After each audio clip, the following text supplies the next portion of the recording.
বাংলা এবং বাঙালির জীবনে চৈত্র সংক্রান্তির তাৎপর্যই আলাদা। এই দিনটি আসলে বসন্তের বিদায়ে গ্রীষ্মের সূচনা। এমন একদিন প্রাচীনকাল থেকে বাংলার বুকে এক অপরিসীম তাৎপর্য বহন করছে। গ্রীষ্ম মানে রুক্ষ শুষ্ক গ্রাম বাংলার বুক থেকে যেন মাটির রস এবং জীবনের রস শুষে নিতে চায় প্রকৃতি। আসলে প্রাচীনকাল থেকে প্রচলিত এই রুক্ষ শুষ্ক প্রকৃতির আগমন নতুন করে এবং নতুন রূপে কিছু পাওয়ার জন্য, আর সেই জন্যই চৈত্র সংক্রান্তির অবতারণা। চৈত্র সংক্রান্তি হলো চৈত্র মাসের শেষ দিন। এই দিনের শেষ মানেই বাংলায় নতুন বছরের সূচনা, মানে পয়লা বৈশাখ, যা বাংলা নববর্ষ মানেই পরিচিত। লোককথায় প্রচলিত রয়েছে যে চৈত্র মাস এবং তার শেষ দিন যেহেতু সংক্রান্তি, তাই এই দুই মিলে তৈরি হয়েছে চৈত্র সংক্রান্তি শব্দটি।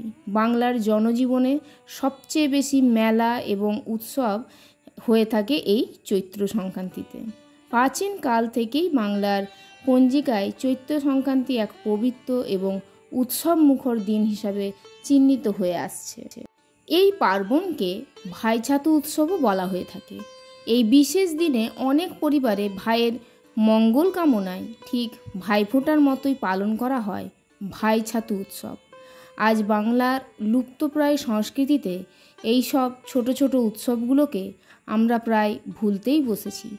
তবে এখনও বেশ কিছু পাড়াগাঁয়ের পল্লী সংস্কৃতিতে টিকে রয়েছে এই ছাতু উৎসব। চৈত্র সংক্রান্তির দিনে প্রতি বছর পাড়াগাঁয়ে ছাতু কোটার ধুম শুরু হয়ে যায়। আগে ঢেকিতে কাটা হতো গম, যব এবং ছোলার ছাতু, তবে এখন আর সেই ঢেকি নেই, মেশিনের সাহায্যেই ছাতু কোটা হয়ে থাকে। চৈত্রের শেষ দিনে দিদিরা ভাইয়ের মঙ্গল কামনায় পালন করে এই ছাতু উৎসব। কিছুটা যেন সেই অকাল ভাইফোঁটা। ভাই ছাতুতে প্রধানত যবের ছাতুই আমরা ব্যবহার করি। এই দিন সকালে স্নান সেরে প্রথমে ভাইয়ের কপালে চন্দনের তিলক কেটে দেন দিদি বা বোনেরা। তারপর পরপর 3 বার ভাইয়ের হাতে তুলে দেওয়া হয় টক দই, তেঁতুল জল, চিনি আর নুন দিয়ে মাখা যবের ছাতুর মণ্ড। মণ্ডের স্বাদ বাড়াতে তাতে যোগ করা হয় মুড়ি, চিড়ে, মুরকি, টক দই।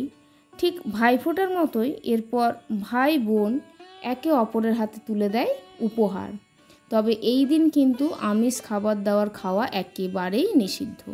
দিদি বোনেরা নিজের হাতে ভাইকে পঞ্চব্যঞ্জন রেঁধে খাওয়ায়, তবে সবটাই নিরামিষ। পাতে জায়গা করে নেয় কাঁচা আম এবং তেঁতোর নানা রকম পদ। ছাতু উৎসবের দিন বিকেলে গ্রাম বাংলার মহিলারা কোনো জলাশয়ের ধারে দাঁড়িয়ে কুলোর বাতাস দিয়ে ছাতুর ধুলো উড়িয়ে দেন আর একসঙ্গে বলে ওঠেন, 70 মুখে দিয়া ছাই ছাতু উড়াইয়া ঘরে যায়।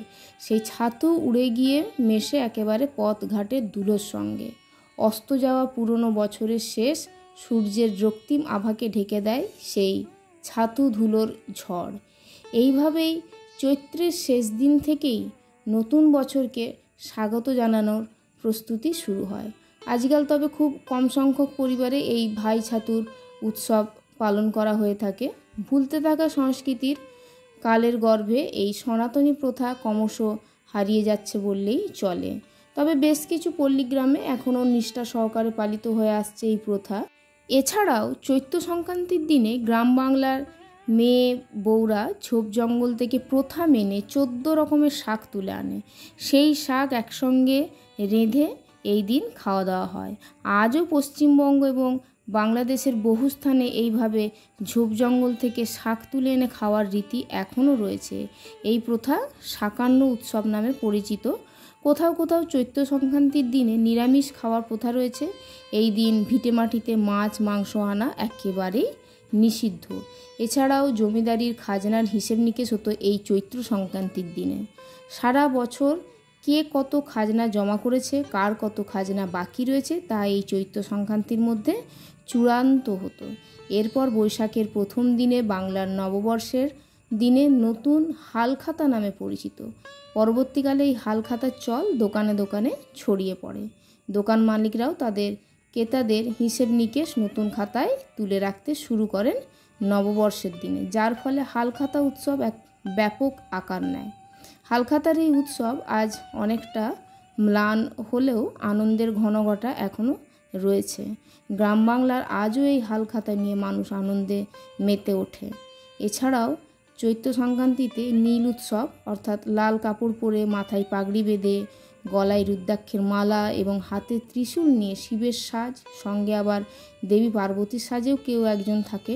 এদের সঙ্গে আবার খোল, করতাল, ঢাকঢোল নিয়ে কিছুজন থাকে। দলটির মধ্যে একজন আবার পাগল সেজে থাকে, যাকে হুনু বলে পরিচিত দেওয়া হয়। এরা দলে দলে বাড়ি ঘোরে এবং শিব পার্বতীর গান গেয়ে মিনিট দশেকের একটা অনুষ্ঠান করে। এছাড়াও চৈত্র সংক্রান্তিতে নানা রকম স্থান হিসেবে বিভিন্ন রকম পুজো আচারের রীতি রয়েছে। এই দিনের আরেকটি বড় আচার বা অনুষ্ঠান হলো গম্ভীরা নাচ। আজও বরেন্দ্র অঞ্চল এবং বাংলাদেশের রাজশাহীতে চৈত্র সংক্রান্তির দিনে গম্ভীরার প্রচলন রয়েছে। তবে কালের নিয়মে বিভিন্ন জায়গাতে এই সমস্ত লোক সংস্কৃতি বা পুরনো রীতি রেওয়াজ প্রায় লুপ্ত হতে চলেছে। তবে বাংলার এই সংস্কৃতিকে ধরে রাখার প্রয়োজন আছে বলেই মনে করি। যাই হোক, আগামী নববর্ষ আপনাদের সবার মঙ্গলময় হোক, আগামী বছর ভালো কাটুক। সবাই ভালো থাকুন, সুস্থ থাকুন।